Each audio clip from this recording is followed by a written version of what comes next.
Students, तो आज हम बात करेंगे ग्रामर फैमिली के सेकंड काइंड की, जिसका नाम है प्रोनाउन मीन्स सर्वनाम। तो हम पहली वीडियो में पढ़ चुके हैं प्रोनाउंस क्या होते हैं, कहाँ यूज होते हैं।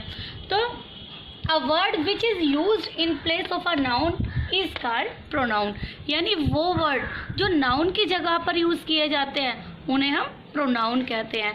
कैसे? जैसे काव के एग्जाम्पल के थ्रू मैंने बताया था, जब हम काव का ऐसे लिखते हैं तो काव वर्ड्स को फर्स्ट लाइन में लिख के देन जो इतनी भी अदर लाइंस होती हैं उनमें हम काव के लिए शी का यूज़ करते हैं। तो वो वर्ड्स कौन से होते हैं प्रोनाउन के students? He, she, it and they etcetera etcetera. Second thing students, pronoun are use to avoid the repetition of noun, यानी नाउन की रेपिटेशन हो, बार बार नाउन की रेपिटेशन ना हो। जैसा पहले अभी बता चुकी हूँ कि बार बार उसी वर्ड को, उसी नाम को दोहराया ना जाए, उसको अवॉइड करने के लिए हम जो अदर वर्ड यूज करते हैं वही हमारे प्रोनाउन कहलाते हैं। चलो एग्जाम्पल के थ्रू देख लेते हैं। जैसे मैंने यहाँ एक स्ट्रेंजर लिखा हुआ है, कुछ लाइनें लिखी हुई हैं। Sachin Tendulkar is a great cricketer. तो यहाँ हमने बात की सचिन तेंदुलकर। सचिन तेंदुलकर क्या है? ये है एक नाउन। तो सचिन तेंदुलकर ने एक क्या है? ग्रेट क्रिकेटर है। अब हम सेकंड लाइन में देखेंगे, ही प्लेज फॉर इंडिया, वो भारत के लिए खेलता है। ही is known for nice batting style, और वो किस चीज़ के लिए जाना जाता है? अपने बैटिंग स्टाइल के लिए। पीपल एडोर हिम, और पीपल उसे बहुत ज़्यादा लाइक करते हैं, पसंद करते हैं। तो यहाँ देखो स्टूडेंट्स, ये जो सेकंड लाइन कही गई है, ही प्लेज फॉर इंडिया, वो भारत के लिए खेलता है, ये किसके लिए कहा गया है? ये सचिन तेंदुलकर के लिए ही कहा गया है। तो सचिन तेंदुलकर यहाँ पर दोबारा रिपीट ना करके यहाँ यूज़ किया गया है ही का। तो ये हमारा क्या हो जाता है? प्रोनाउन। नेक्स्ट देखो, he is known for nice his हो रहेगा, हिज नाइस बैटिंग स्टाइल। तो हिज यहाँ पर यूज किया गया है as a pronoun. People adore him, लोग पसंद करते हैं। किसे पसंद करते हैं? सचिन तेंदुलकर को ही करते हैं ना। तो ये हिम किसके लिए यूज किया गया है? सचिन तेंदुलकर के लिए। तो ये हिम क्या हुआ? हमारा प्रोनाउन हुआ। तो he, his, him stand for Sachin Tendulkar. इस स्टैंडा में ही का, हिज का और हिम का जो यूज हुआ है वो सचिन तेंदुलकर के लिए हुआ है। और यही इसके पार्ट्स होते हैं स्टूडेंट्स, 10 पार्ट्स होते हैं। किसी बुक में 7 दिए गए होते हैं और किसी में 8 दिए हुए होते हैं। वैसे टोटल इसके 10 काइंड्स होते हैं, जिन्हें मैं अभी समझाऊंगी, और we will see the kind of nouns. तो स्टूडेंट्स इसके 10 काइंड्स होते हैं। Number 1 relative pronoun, reflexive pronoun, emphasising pronoun, exclamatory pronoun, possessive pronoun, personal pronoun, interrogative pronoun, indefinite pronoun, distributive pronoun and demonstrative pronoun. तो student वैसे तो अभी मैं by example और बाय डेफिनेशन सारे एग्जांपल्स आपको सारे काइंड्स बताऊंगी। तो इसको याद करने का तरीका कैसे, हम इनके काइंड्स को याद रखेंगे, 10 नाम कैसे, इसलिए मैंने आपको इन्हें नंबर वाइज ना डाल के सीरियल वाइज डाला है। देखो कैसे याद करेंगे। आर, 2 नाम हैं जो आर से शुरू हो रहे हैं, इसको हमने दे दिया नाम आर। 2 शुरू हो रहे हैं ई से, ई। 2 शुरू हो रहे हैं हमारे पी, और ये 2 शुरू होते हैं, इनका फर्स्ट लेटर क्या है? आई, और इनका है डी। तो यानी हमने इनका फर्स्ट लेटर ले लिया। फर्स्ट लेटर लिया तो क्या बना?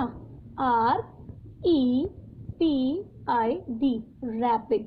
ठीक है स्टूडेंट, तो आपको याद करना है रैपिड। आर से रिलेटिव एंड रिफ्लेक्सिव प्रोनाउन, ई से emphasising and exclamatory pronoun, P से पोसेसिव एंड पर्सनल प्रोनाउन, आई से इंटेरोगेटिव एंड इंडेफिनिट प्रोनाउन, और डी से डिस्ट्रीब्यूटिव एंड डेमोन्स्ट्रेटिव प्रोनाउन। तो इस तरह से हम इनके नाम को याद करेंगे। अब जानेंगे 1 by 1 इनकी डेफिनेशन बाय एग्जाम्पल। तो नंबर 1 हम बात करते हैं पर्सनल प्रोनाउन की, जिसे हिंदी में व्यक्तिवाचक सर्वनाम कहा जाता है। तो पर्सनल प्रोनाउन क्या है? Personal pronoun stands for person और थिंग्स। जो पर्सन प्रोनाउन है वो एक किसी भी पर्सन को और थिंग को, इनको क्या स्टैंड इनके लिए यूज़ किया जाता है। जैसे Ram goes to the market, Ram बाजार जाता है। अब हमने राम यहाँ यूज़ किया नाउन का।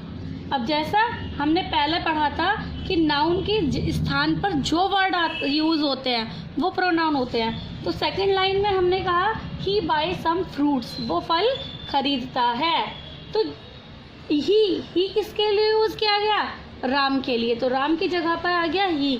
तो ये क्या हो गया? हमारा प्रोनाउन हो गया। तो प्रोनाउन कौन कौन से होते हैं? जब हम सेंटेंस में देखेंगे और पर्सनल प्रोनाउन हमें आइडेंटिफाई करना होगा तो कैसे करेंगे?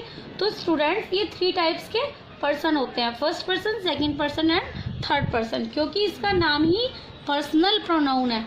तो पर्सन फर्स्ट पर्सन होता है आई वी, यू सेकंड पर्सन होता है you, third person he she they और इट। तो इसी से ही जो वर्ड्स बनेंगे, इसका ऑब्जेक्ट होगा मी, वी का ऑब्जेक्ट होगा अस। इट मीन्स जहाँ भी आप सेंटेंस में इन वर्ड्स को देखते हैं, आपको पर्सनल प्रोनाउन को आइडेंटिफाई करना है, तो आपको आई, मी और my, we, us, our, you, your, he, him, his, she, her, they, them और देयर, इट और इट्स। तो जहाँ पर भी अब देखो, आपको कुछ भी ज़्यादा सोचने की ज़रूरत नहीं है। जहाँ भी आपको ये वर्ड्स दिखाई देते हैं, इट मीन्स यही हमारे पर्सनल प्रोनाउन कहलाते हैं, पर्सनल प्रोनाउन के अंतर्गत आते हैं। डेमोन्स्ट्रेटिव प्रोनाउन ये मीन्स हिंदी में से कहते हैं संकेतवाचक सर्वनाम। संकेत, जैसा कि इसके नाम से ही पता है, संकेत यानी जब हम कोई चीज़ पे पॉइंट आउट करते हैं, किसी चीज़ को इशारा करना, तो it is use to point out the objects to which they refer. यानी ये किसी नाउन या प्रोनाउन को जब पॉइंट आउट करके जो वर्ड यूज़ किए जाते हैं उन्हें ही हम डेमोन्स्ट्रेटिव प्रोनाउन कहते हैं। देखते हैं दैट डेमोन्स्ट्रेटिव प्रोनाउन नंबर में ओनली 4 होते हैं स्टूडेंट्स। कौन कौन से होते हैं? This, that, these and those. यानी जब हम कोई चीज़ को पॉइंट आउट को करेंगे तो कैसे करेंगे? यह है, वह है, ये, वे। यानी इन 4, ये वो 4 वर्ड ऐसे वर्ड्स हैं जिनसे हम किसी चीज़ को डेमोन्स्ट्रेट करते हैं। तो आइए देखते हैं एग्जाम्पल के थ्रू। जैसे दिस इज़ माई पेन, तो ये पेन है, इस पेन को पॉइंट आउट किया कि यह मार्कर है। दिस इज़ माई मार्कर, तो इस नाउन को हमने पॉइंट आउट किया है दिस से। किससे किया है? दिस से। यानी ये हो गया हमारा demonstrative pronoun. Those are trees, अब हमने देखा सामने पेड़ लगे हुए हैं तो कहा दोज आर, क्या है वो? Those are trees. तो हम पॉइंट आउट कर रहे हैं उन पेड़ों को, उन नाउन्स को। तो ये क्या हो गया हमारा? Those demonstrative pronoun. Next, these are books. Suppose some books are here, है ना, तो हम कहेंगे दीज आर, ये क्या है? What is this? These are books. तो ये बुक्स को हमने डेमोन्स्ट्रेट किया, पॉइंट आउट किया कि ये बुक है। तो ये इस बुक्स को, इस नाउन को डेमोन्स्ट्रेट कर रही है, पॉइंट आउट कर रही है। इट मीन्स ये क्या हो गया? संकेतवाचक, demonstrative pronoun. Same is that is your book. अब सपोज करो ये एक बुक है, ठीक है, वहाँ पड़ी हुई है और कहा कि ये बुक्स किसकी है? Whose is this your book? तो पॉइंट आउट किया कि दैट इज योर बुक, ये बुक तुम्हारी है। तो जब हमने इस वर्ड का this, these, those, these, that, इन वर्ड्स का यूज जहाँ पर पाया जाए स्टूडेंट्स, तो वही होते हैं हमारे डेमोन्स्ट्रेटिव रिलेटिव प्रोनाउन, मीन्स संबंधवाचक प्रोनाउन। तो इसके नाम से भी अलग ही शो हो रहा है, संबंध। यानी it relates a noun to a group of words that follow. यानी ये एक ग्रुप का, यानी 2 उपवाक्यों के जो 2 उपवाक्य दिए गए हैं उनको जोड़ता, आपस में जोड़ता है और उनके बीच का संबंध जो है वो शो करता है। वो कौन से वर्ड्स होंगे? जैसे who, which, that, whose and what. तो अब आप कहेंगे कि ये तो वर्ड्स इंटरोगेटिव वर्ड्स हैं और उन्हें हम इंटरोगेटिव प्रोनाउन में भी पढ़ने वाले हैं। तो बेटा जब दो उपवाक्य दिए गए हों, यानी क्लाउज दी गई हो और नाउन दी गई हो, उनको जोड़ता है और उनके बीच का जो वर्ड संबंध बताता है वही क्या कहलाता है, रिलेटिव प्रोनाउन। तो देखते हैं एग्जाम्पल के थ्रू। जैसे फर्स्ट एग्जाम्पल है, this is a pen that you gave me. तो एक वाक्य क्या हो गया, दिस इज अ पेन, यह एक पेन है। दूसरा हो गया यू गेव मी, यानी तुमने मुझे दिया था। तो इसको किसने जोड़ा, दिस इज अ पेन, यह एक पेन है। दैट ने जोड़ा जो यू गेव मी, तुमने मुझे दिया था, यानी दो उपवाक्यों को जोड़ दिया और उनके बीच का संबंध, रिलेशन क्या हुआ, पेन का रिलेशन मी से है ना। तो ये हो क्या हुआ हमारा रिलेटिव प्रोनाउन। नेक्स्ट एग्जांपल देख लेते हैं, that is a boy who is my brother, यानी एक उपवाक्य हुआ दैट इज अ बॉय, यह वह एक लड़का है, जो इज माय ब्रदर, मेरा भाई है। तो लड़का, एक तो नाउन हो गया लड़का और एक हो गया माय ब्रदर, मेरा भाई। तो इन दोनों का रिलेशन किसने बताया, हु ने, जो ने। तो यह हुआ हमारा relative pronoun. Next, this is a book, यह एक किताब है, विच आई रीड यस्टरडे, जिसे मैंने कल पढ़ा था, यानी किताब का संबंध मुझसे हुआ जो मैंने पढ़ा था, और ये किसने संबंध शो किया, विच ने। तो ये हुआ हमारा रिलेटिव प्रोनाउन। इट मीन्स जब ये वाक्य, ये वर्ड्स इन सब दो वाक्यों के बीच में आकर उनका संबंध बताते हैं, उनका रिलेशन बताते हैं, वही हमारे रिलेटिव प्रोनाउन कहते हैं। इंटरोगेटिव प्रोनाउन मीन्स प्रश्नवाचक सर्वनाम। तो इंटरोगेटिव के नाम से पता चलता है ऐसे वर्ड्स जिनसे पता चलता है कि क्वेश्चन पूछे जा रहे हैं, प्रश्न पूछे जा रहे हैं। तो सेम बेटा जो हमने रिलेटिव प्रोनाउन में पढ़ा था वही वर्ड यूज इंटरोगेटिव के लिए होते हैं, लेकिन हमें सेंटेंस को समझना होगा कि वही वर्ड अगर संबंध शो कर रहे हैं, रिलेशन शो कर रहे हैं, तब तो हमारे वो रिलेटिव बन जाते हैं। लेकिन अगर ये क्वेश्चन पूछने के लिए यूज किए जाते हैं वर्ड, तो वो हमारे इंटरोगेटिव प्रोनाउन के अंतर्गत आते हैं। फॉर एग्जाम्पल देख लेते हैं, व्हाट इज योर नेम। तो यहाँ पे क्या पूछा, व्हाट इज योर नेम, तुम्हारा क्या नाम है। तो इस व्हाट का यूज किया गया asking for question, for asking question, question पूछने के लिए। विच इज योर बैग, विच का यूज किया गया क्वेश्चन पूछने के लिए। हु केम हियर यस्टरडे, कल यहाँ कौन आया था, हु का यूज किया गया क्वेश्चन पूछने के लिए। तो ये हमारे कहलाएंगे interrogative pronoun. Next, possessive pronoun. Possessive का मतलब होता है स्टूडेंट्स अधिकार, यानी ऐसे वर्ड्स जो किसी चीज पर हमारा अधिकार शो करते हैं। इट शोज पोसेशन, ये हमारा किसी थिंग पर, किसी पर्सन पर हमारा अधिकार जो वर्ड्स शो कराते हैं वो होते हैं हमारे पोसेसिव प्रोनाउन। कैसे, एग्जाम्पल के थ्रू देखते हैं। दीज बुक्स आर योर्स, तो हम सीधे सीधे ये भी कह सकते थे दीज आर योर बुक्स, लेकिन हमने दीज आर, यहाँ देखो हम कह सकते थे दीज आर योर बुक, तब ये हमारा हो जाता डेमोन्स्ट्रेटिव प्रोनाउन। बट हमने क्या कहा, दीज आर योर बुक्स, तो ये बात हमने जोर देकर कही, अधिकार से कही कि ये बुक्स जो है वो तुम्हारी हैं। तो यहाँ पर योर एक अधिकार शो हो रहा है, ये हो गया possessive pronoun. That toys are mine, ये खिलौने किसके हैं, मेरे हैं। तो हम कह सकते थे दैट इज माई टॉय, ये मेरा खिलौना है। लेकिन जब हमने उस पर पोसेशन दिखाया, अपना अधिकार दिखाया, तो हमने जोर देकर अपनी बात को कहा दैट टॉयज आर माइन। तो ये माइन जो है अधिकार शो कर रहा है, ये होता है पोसेसिव प्रोनाउन।